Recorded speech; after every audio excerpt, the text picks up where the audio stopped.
I want to give you a very important piece of advice. If you are ever shopping for something big, like a car or a house, never buy the second thing you are shown.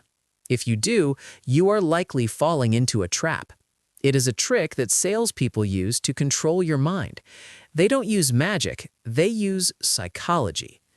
Real estate agents, the people who sell houses, are masters at this.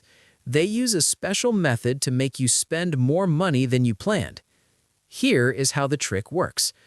Imagine you are looking for a new home. You meet the agent and they take you to the very first house. When you walk inside, it is terrible. The rooms are dark and small, the carpet smells like old wet dog, the paint is peeling off the walls, and the kitchen is falling apart. But then, the agent tells you the price.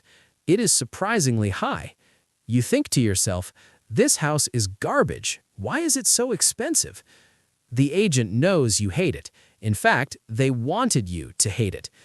This house is called a decoy. They never expected you to buy it. They only showed it to you to set a trap. Immediately after you leave that terrible house, the agent drives you to the second house. This is the one they actually want to sell you.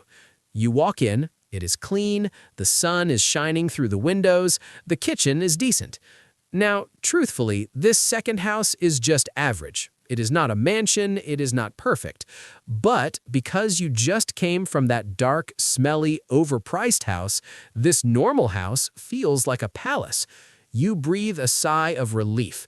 You think, wow, this place is amazing compared to the last one. This happens because of something called perceptual contrast.